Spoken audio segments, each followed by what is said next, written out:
안녕하세요. 직장인의 재테크입니다. 오늘은 마곡지구 구단지 특별 분양을 맞아서 이제 특별 분양을 맞은 거에 대한 소감과 이후의 전략은 어떻게 가져가야 되냐. 사실 특별 분양 자체가 굉장히 흥행을 했고요. 이 정도 경쟁률이면 거의 공공 분양 중에서도 굉장히 높은 수준의 경쟁률인데 많이들 당황을 하시거나 했을 수도 있어요. 왜냐면 어, 기존의 경쟁률 봤을 때 한 뭐 10대 1 정도 나오겠지라고 생각했던 분들도 있을 것 같은데 그거보다 훨씬 높게 나왔거든요. 일단 구단지 분양 자체가 굉장히 이제 제가 설명드리는 문제로 따지면 굉장히 쉬운 문제. 지금 어, 아파트 가격이 계속 올라가고 그 와중에 구축을 사기에는 이미 너무 많이 올랐고 대출도 안 나오는 상태이지만 서울 내에 있는 역세권에 직장을 끼고 있고 신도시 를 고른다고 봤을 땐 얼마 많지가 않거든요. 웬만한 단지들은 구축의 경우 뭐 10억이 훌쩍 넘어가고 하기 때문에 엠벨리 9단지 말고는 분양가 상한제를 적용을 하더라도 이 정도 규모의 단지를 이 정도 가격에 구할 수 있는 건 이제 거의 없거나 없다라고 볼 수 있습니다. 그렇기 때문에 굉장히 많은 통장이 몰렸고 그렇기 때문에 이후의 전략이 어떻게 되냐에 따라서 서울에 입성할 수 있냐 없냐가 좀 많이 뭐 마곡지구에 입성할 수 있냐 없냐가 많이 갈릴 수도 있을 것 같습니다. 물론 지금 코로나 바이러스를 위시한 많은 경제적인 불확실성이 커져가고 있지만 방향성 자체는 크게 달라지지 않을 거라고 생각합니다. 왜냐면 이런 팬데믹 상황에서 뭐 6개월, 1년 이내에 이런 거를 극복하지 못한 경험이 없고 그리고 유가 하락 같은 경우도 향후 이 유가를 이용해서 우리가 기름을 팔아서 나라의 생계를 운영해야 하는 나라들의 경우에 이런 긴 싸움을 하긴 좀 어려울 수 있고요. 뭐 사우디나 러시아 같은 경우도 그 석유를 팔아서 그 나라의 뭐 10%에서 90%가 되는 그런 나라의 운영 자금을 쓰고 있기 때문에 이렇게 계속 길게 가져가기는 어려울 것 같고 약간 전기차 시대로 넘어가는 이 시대의 마지막 끝을 좀 전략적으로 가져가기 위해서 유가를 잠깐 낮춘 걸로 볼 수 있는데 이런 상황은 결국은 저는 뭐 경제 전문가는 아니지만 그렇게 길게 가진 않을 걸로 보입니다. 그래서 저도 주식 측면에서는 좀 더 모으고 있는 그런 상황이고요. 이 다시 없는 기회에 엠벨리 9단지 이후의 전략을 어떻게 가져갈지도 굉장히 중요할 거라고 생각해서 이번 영상을 찍는데요. 말이 좀 많이 길어졌고 전 전문가가 아니기 때문에 저는 개인적으로는 좀 많이 배울 게 아직 많이 남아있는 상황이어서 어느 정도 제가 알고 있는 걸 설명드리는 수준이고 뭐 이 방향성을 제가 잡아드리는 건 전혀 아닙니다. 그냥 제가 생각하는 대로 한번 말씀을 드릴 거고 거기가 그 내용이 맞는 게 있다면 그쪽으로 움직이시면 좋을 것 같아요.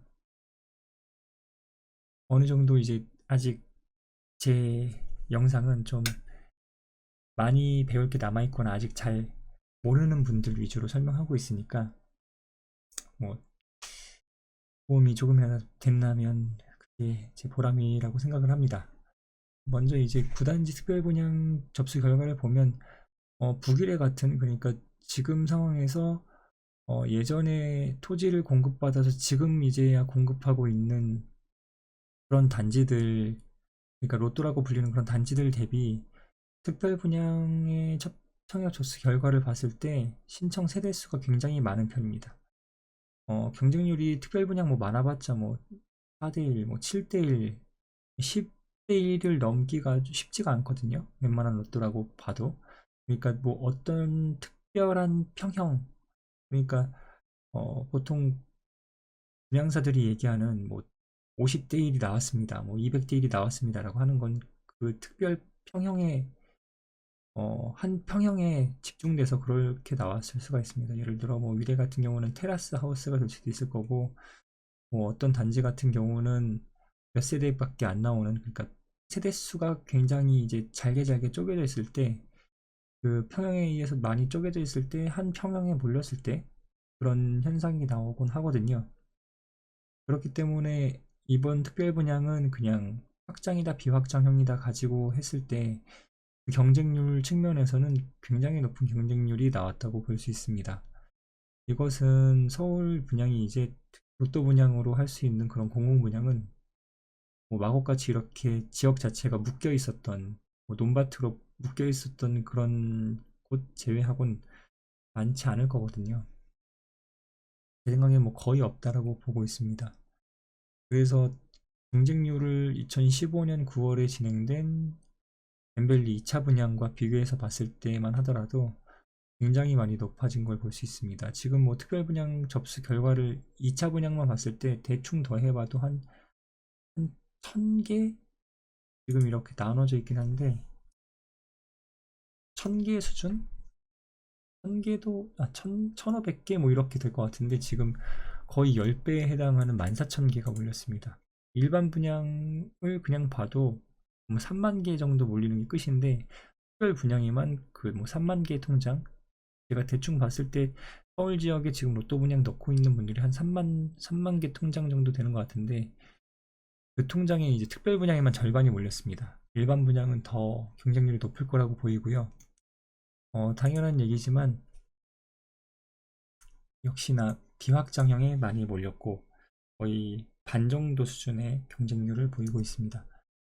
그래서 비확장형 자체가 북향이고 뭐 평형 자체가 나쁘긴 하지만 5억 로또 분양에서 비확장이고 북향이다라고 했을 때 나중에 일반 매매가로 보면 뭐 1, 2억 정도 싸게 내놓으면 나가거든요. 뭐 5억에서 3억 정도만 먹어도 충분하다라고 생각하시는 분들이 많이 몰렸고 그중에 다자녀 같은 경우는 오히려 59제곱미터보다 경쟁률이 더 높을 정도로 다자녀다 보니까 59제곱미터를 넣기에는 자녀 수가 많고 84를 넣어야 되긴 하는데 84 중에서도 당첨은 무조건 돼야 되겠습니다라고 생각하는 분들이 많이 몰렸던 것 같습니다. 그래서 생각보다 경쟁률이 59제곱미터보다 높게 나왔고 어, 그래서 다자녀 같은 경우는 수평수가 더 경쟁률이 높다라는 걸 한번 확인하시면 좋을 것 같고요. 나머지 같은 경우는 생애 최초 같은 경우는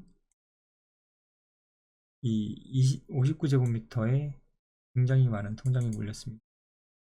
이런 측면에서 이제 좀 분석을 하고 들어가시면 남들보다 3분의 1 정도의 경쟁률, 좀 더 낮은 경쟁률에서 이제 당첨의 기회를 바라볼 수 있는 거죠. 그렇게 봤을 때 이제 일반 분양은 더더욱 로또 분양이 될 거고 2천만 원 넘어가는 건 기정사실화가 되어 있고 비확장형 같은 경우도 1천만 원대 후반이라기보다 2천만 원 초반이 될 수도 있습니다. 많이들 전략을 가지고 오시기 때문에 경쟁률 자체가 막 그렇게 낮진 않아서 이분들 중에도 공급 세대가 15세대니까 뭐 최저 점수는 그렇게 낮지 않을 수 있거든요. 그래서 이제 이후 전략을 잘 짜셔야 되는데 모든 이제 신도시의 공급의 막바지에는 굉장히 어, 특이한 현상이 하나 있는데 분양이 끝나자마자 일반 매물들이 소진이 되기 시작합니다. 지금 엠벨리나 뭐 이런 다른 지역들 같은 경우는 그렇게 매물 자체가 많진 않은 것 같습니다. 매물 자체가 많진 않고 특히 전세 매물은 훨씬 적고요. 일단 여기에 들어오신 분들 중에 장기 전세에 그 가능성이 있는 분들은 그쪽으로 또 가실 수도 있지만 그렇지 않은 분들은 이제 주변 단지의 매물들을 소비하기 시작할 겁니다. 그래서 이후에는 왜 이렇게 마곡지구 주변으로 또 풍선 효과가 이어질지를 잠깐 마곡지구의 호재를 짧게 정리하고 다음 영상에서 이후의 전략을 한 세 가지 방향으로 나눠지는 이후의 전략을 좀 생각해 볼 텐데요. 그럼 다음 영상에서 이어나오도록 하겠습니다.